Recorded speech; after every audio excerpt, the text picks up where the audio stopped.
programa está de volta com Lúcia Schuller. Que prazer te receber aqui sempre, Lu. Tá bom, amor. Muito obrigada por estar aqui, viu? Imagina, obrigada a você. Você trouxe várias coisas para nós, uns bichinhos. Eu trouxe novidade também, né? Trouxe. A gente vai falar justamente sobre essas pragas. Como é que você pode evitar essas pragas na sua casa, essas infestações? Lúcia Schuller vai explicar tudo para nós. Por onde você quer começar, Lu? Você fica à vontade.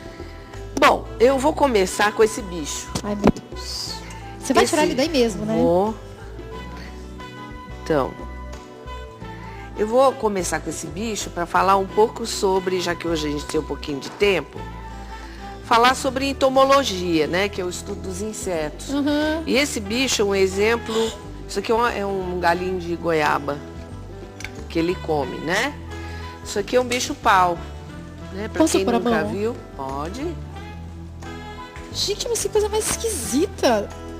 Então, ele é um inseto, como é uma baratinha, como é uma mosca.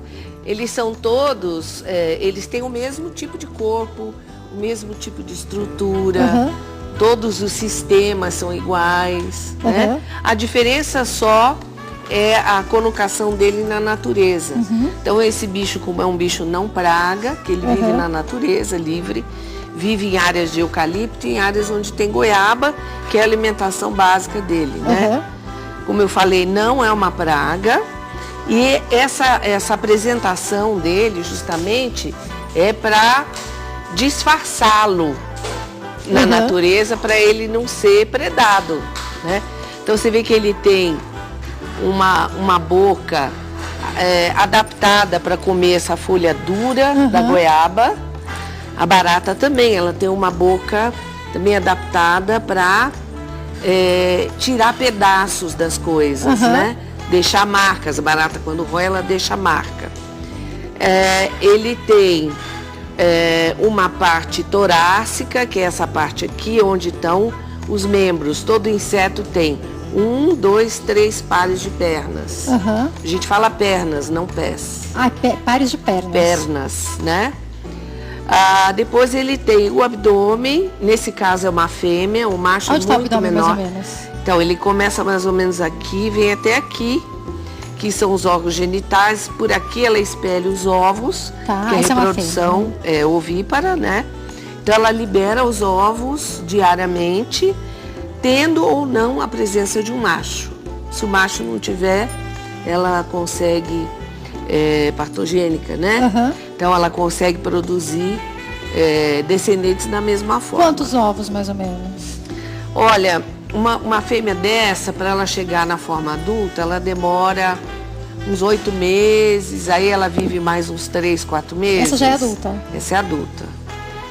Vamos dizer, 1 ano vida total, né? Ela vai colocar uma média de 40, 50 ovos.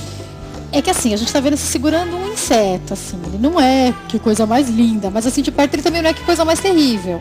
Ele é bonzinho, você tá manipulando ele tranquilamente. Então, é justamente isso, esse inseto é do nosso museu. Lá na empresa nós temos um museu que a gente atende escolas, é um trabalho voluntário, gratuito, né? E as crianças ficam encantadas com o bicho-pau, né? Porque a gente procura dar essa noção do que é praga e do que não é praga. O inseto, se não existisse o inseto, a gente não tinha alimento na mesa. A gente precisa das abelhas, a gente precisa desses insetos aqui. E outros insetos para alimentar a cadeia alimentar, né?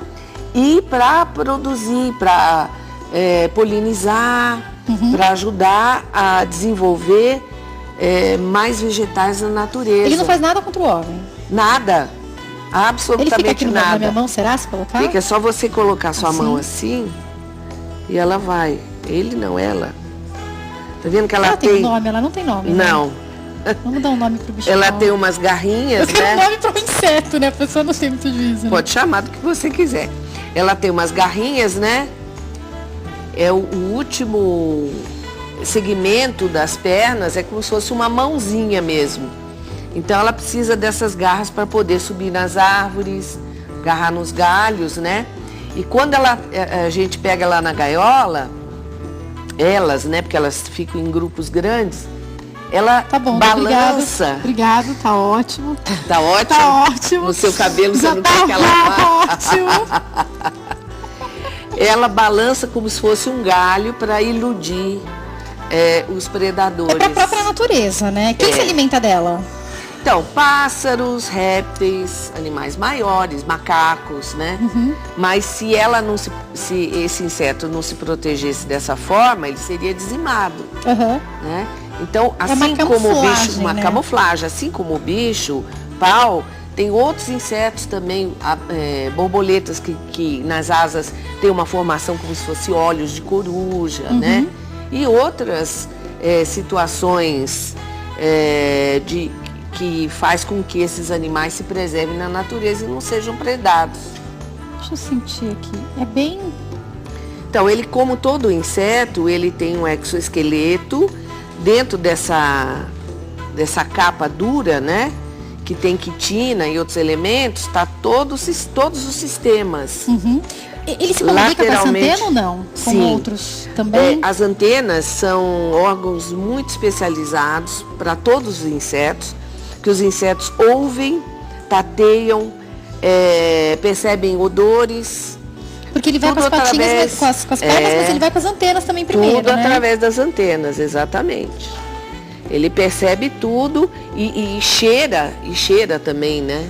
O que ele come? Basicamente é só folha de goiaba. Ele come outros animais ou não? Não. Só folhinhas. Só folha de então, goiaba. Então por isso que ele tem que se preservar dos predadores, por isso que ele...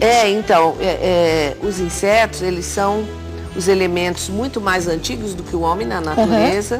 E eles são muito mais, eu diria até mais importantes que o homem, né? Uau. Porque eles conseguem se manter em equilíbrio, eles se organizam em colônias, eles só começam a se tornar nocivos quando o homem invade o espaço deles. Na verdade, é culpa nossa. Né? E começa a criar condições em que eles extrapolam em nível populacional. Tem um sítio, estou dando um exemplo. Tem um sítio, tem um pé de goiaba e pode aparecer um bicho desse? Pode, lógico. Posso deixar ele lá tranquilamente? Deixa ele lá, fica tirando foto. Posso até pegar ele que ele é bonzinho, não tem problema, né? Não. O macho, a fêmea é boazinha, o macho é que é mais agitado, porque ele tem asa e ele é bem menor, é metade do tamanho dela. Qual que é a diferença? Ele tem asa e ele... Ele tem asa, é bem parecido com ela, mas ele tem asa e ele tem um... Mas ele voa quanto? Um pouquinho? Um negocinho no final, um pintinho dele. Um outro órgão. Mas ele voa um pouquinho? Como é que é? Ele voa bem. Ah, é? É. É uma característica... Gente, por que ela não tem asa? Como assim? Porque a fêmea... tem a fêmea não tem. Então, mas na natureza, a função do macho é liberar... Os homens aqui vão ficar felizes com o que eu vou falar.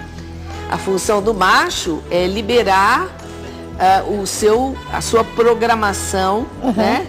Para o maior número possível de fêmeas. Para criar o maior número possível. Só que, nós somos monogâmicos, tá? Não quero que separando vocês, tá? A gente tá falando aqui dos bichinhos, tá? Mas o macho, ele tem que provar que ele é macho na natureza, né? Ele tem que realmente ser o melhor. Por isso que ele tem que ter habilidade para encontrar várias fêmeas. Tem habilidade de enfrentar. Posso deixar ele lá, então? Se eu encontrar ele lá na minha plantaçãozinha de goiaba, não tem problema nenhum, Nenhum. Ela vai ficar lá. Então, com a barata, a gente não consegue fazer essa mesma coisa. Porque a barata... Não vai cair não, né? Não, tá tudo lacrado. Porque a barata é um bicho... Né? Hoje você tá, viu? Hoje eu tô admirada. Ela é um bicho que você não... Você até pode, mas se você pegar a barata, você vai esmagar ela, porque ela é tão rápida, você vai querer segurar ela quando você vê... Mas aí a barata, ela me causa mais nojo. Ela causa mais nojo porque no campo, na vida selvagem, essas baratas, elas são muito importantes, porque elas alimentam muitos animais. Esses menorzinhos são filhotinhos? São filhotinhos, Aqui que você tá vendo é uma bolsa de ovos. Elas têm os 3 pares de pernas também. Tudo igual ao bicho essa aqui virou, tem problema? Depois elas se desviram? Depois elas se desviram. Olha, aqui é a bolsa de ovos. Aqui dentro... daqui que vai ser a baratinha? 48. Oi? Olha só, gente. Será que a gente consegue mostrar bem de pertinho aqui, ó? E aí você vê muitas fêmeas grávidas. Olha, essa fêmea tá grávida, essa também. Como que ela tá grávida? Porque ela, tá vendo que tem uma bolsa protuberante? Essa bolsa que vai sair, é isso aqui que tá dentro dela. Que vai, opa, Ai, ele gostou de mim, gente. Um amigo. Da minha amiga. A barata, essa espécie, que é a espécie doméstica, né? Ela carrega essa bolsa de ovos até praticamente a hora do nascimento. Cara, me conta uma coisa. Eu tenho uma baratinha lá na minha casa. Não tô feliz por isso, provavelmente. Tô dando um exemplo, né? E daí ela vai fazer o quê? Ela pode jogar essa bolsinha com quase 40 baratinhas, é isso? Isso com vai proliferar 48. dentro da minha casa? Sim. Gente. E aí, se você não tem um ambiente... Essa é, né? Então, o que acontece na vida do homem? O homem começa a utilizar revestimentos e a sofisticar o modo de vida, porque na verdade o homem não precisa de nada disso, né? Mas ele se sofistica, ele vai ganhando mais dinheiro, então ele acha que ele precisa fazer um apartamento com revestimento disso, daquilo outro. E aí o que acontece? A barata, que já vive com o homem há muitos anos, né? Que esse bicho aí tem 300 milhões de anos, né? Ela já saca, né? Bom, o cara vai deixar espaço para mim. Ela entra lá, fica lá no cantinho dela, esperando só o homem fazer o quê? Descartar o lixo. E é o que o homem não sabe fazer, ele não sabe cuidar do lixo. Ele sabe ir no supermercado, comprar as coisas, escolher, ganhar dinheiro, fazer um monte de coisa, mas cuidar do lixo ele não sabe. Como que eu descarto o lixo para evitar barata? Primeiro você tem que ter uma noção do que é lixo orgânico e do que é lixo não orgânico. Certo. Então essa seleção você tem que fazer. Ela prefere o lixo orgânico? Sim, prefere o lixo orgânico. Mas ela também pode ficar no lixo não orgânico se você jogar, por exemplo, uma garrafa de refrigerante suja com o resto de refrigerante ou cerveja. Sabia que barata adora cerveja? Não. Ó. Olha que pilantrinhas, elas gostam de cerveja. A gente faz até uma isquinha para ela, ó.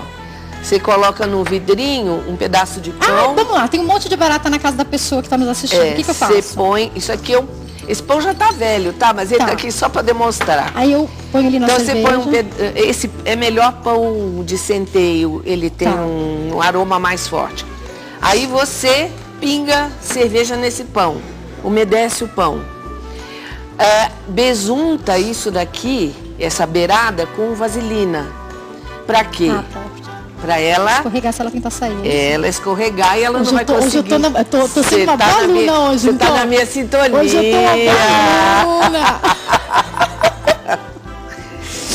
E aí a barata cai, porque ela não aguenta aquele cheiro de cerveja com pão, aquilo é demais pra ela. Ela vai, que nem a gente com cheiro de carne já foi, já Exato, já foi. Aí ela cai e ela vai comendo, ela não percebe logo que ela tá presa, né? Mas aí ela tá presa. E aí o que você faz? Para melhorar o negócio, você pode envolver esse vidro com uma meia velha, essas meia preta de homem, que você vai jogar fora, guarda elas, corta o cano, coloca aqui. Por quê? Porque essa meia vai criar um ambiente escurinho. E as baratas são animais, você vê que elas estão desesperadas aqui, porque tem um monte de luz em cima dela. É um animal que não gosta de luz, diferente do bicho-pau.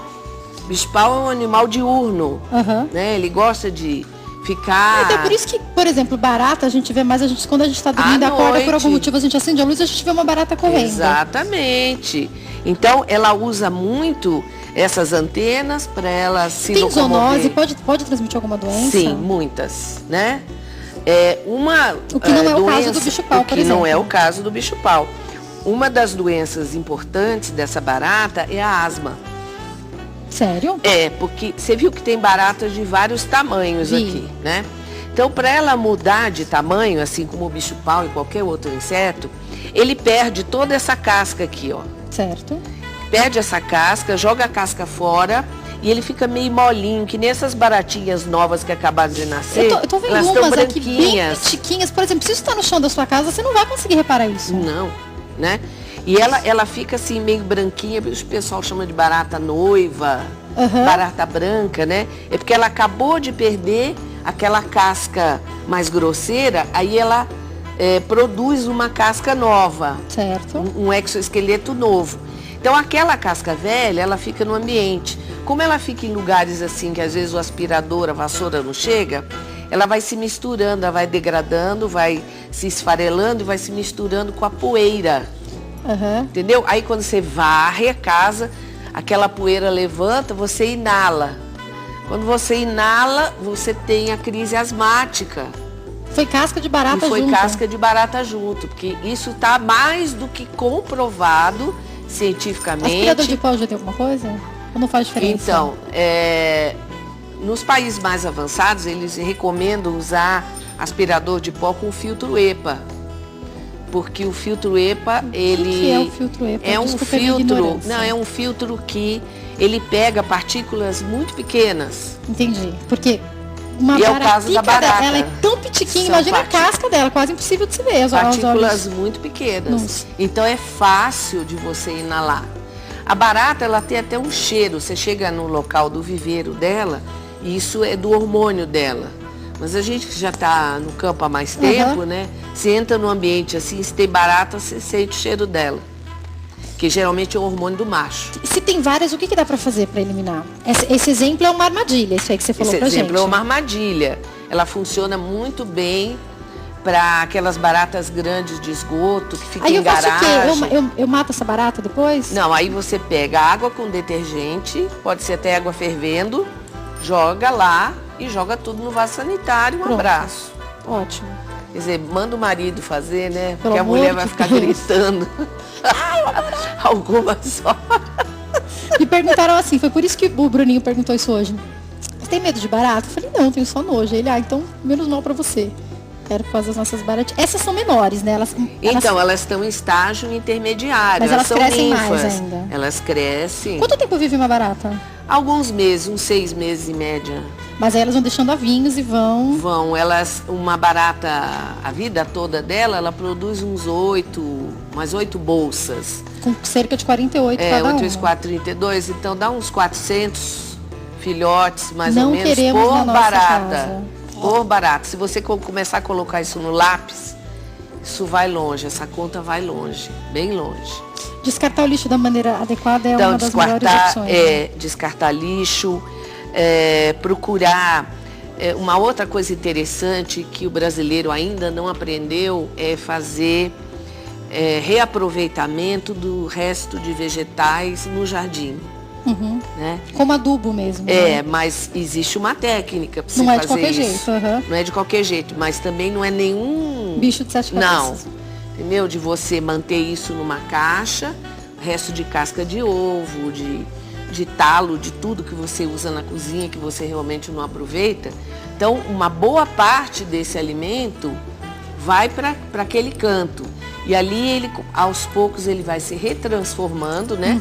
Que na natureza tudo se transforma, né? Nada se cria, né? Já dizia Lavoisier, né? Aprendi na escola. Chiquérrimo. Chiquérrimo. E aí, esse material retorna à natureza. Então, você não precisa jogar isso no lixão.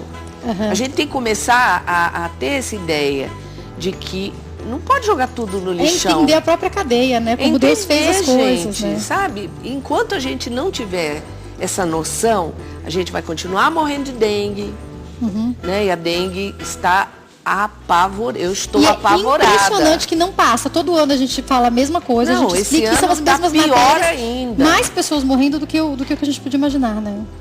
E a situação está crítica por isso, por ignorância, porque as pessoas não fazem o que precisa ser feito. A gente tem que cuidar do nosso espaço, né? Do nosso ambiente. Ainda bem que você não trouxe um ratinho, que eu vi aqui agora. Eu falei, ainda bem que ela não trouxe. Não me dá ideia. Da próxima vez ela vai querer trazer um ratinho. Não me dá ideia. Aonde tem rato? Em que lugar pode haver rato? Tem em qualquer lugar, né? Eu acho que o lugar mais importante que o rato assusta mais é na rede de esgoto, né? Porque ele, através dos esgotos, ele tem uma locomoção muito fácil.